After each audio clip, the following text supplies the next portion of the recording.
Hey, Stuart, how are you? There you go. We got you.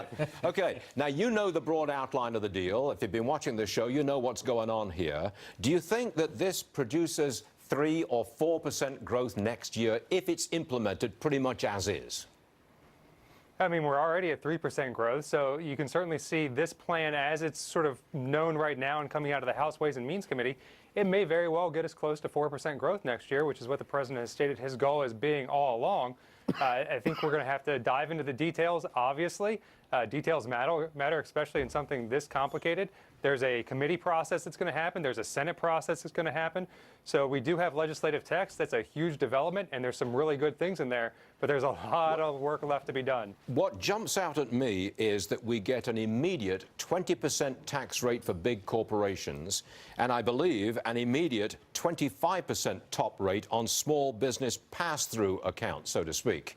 That seems to me to be a big jolt, a big what's the word for it here? Big stimulus for business to go out and spend and make more money. That, to me, is the highlight of the whole deal. What say you? Yeah, those are two hugely important provisions. It's very important to see that the House is committed to making sure that they're permanent. The other thing that's also in there is expensing, which has sort of not been talked about as much on the top rates, but allow businesses to deduct money that they're spending to grow their business. That's a hugely important thing as opposed to these complicated depreciation schedules. Dan, hold on a second. Often. Dan, repeat that. I've not seen that. What is the deal on expensing for business? So there's going to be about 5 years of expensing. It's not full expensing, but it is pretty substantial expensing for businesses. And again, we don't have the legislative language yet, so details matter.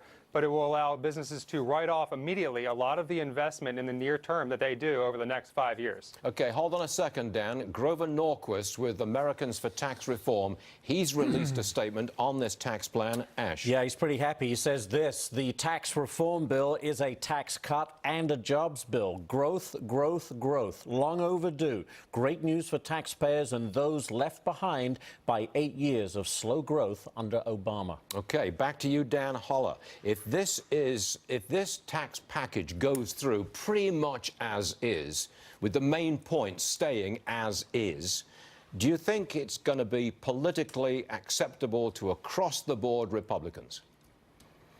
I think by and large, this is where the direction we're heading. This is where the direction the Republican Party is heading.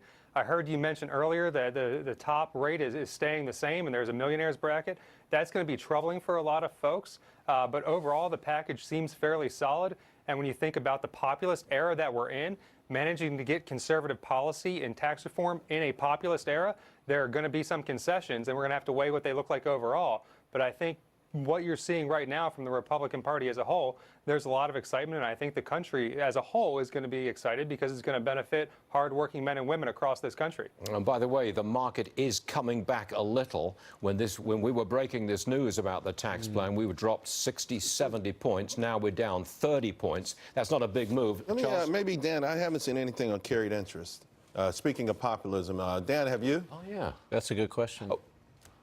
Dan Holler, Dan, if you're still there. Okay, now hold on a second, Dan. Charles Payne has a very good question here. It's about carried interest. That's the special tax rate paid by hedge fund managers and others. Their income is not considered income in the classic sense. It's considered a capital gain, so they pay a very low rate on it. Is there any change to that in this package? Oh, I don't think so. I have not seen any change, at least at this point, and it may be subject to change as the committee marks up or we go to the Senate. But that does not seem to be top of mind for the tax writers at this point. I got to tell you, Dan, that's one thing I would really like to see changed. I don't see how a hedge fund can get away with a 20% tax on their income, and it is income. Yeah, are you with me on this? And I tell you, I mean, if you talk about Democrats voting for this, with that still unchanged, I can't see a single Democrat voting for it. Oh, I think that goes away. Yeah. I think they're going to pay like everybody else has to pay. I do believe that. Dan Holler, thank you very much for joining us, sir. I know it's kind of a busy day, but we appreciate you being with us. All good stuff. Any more?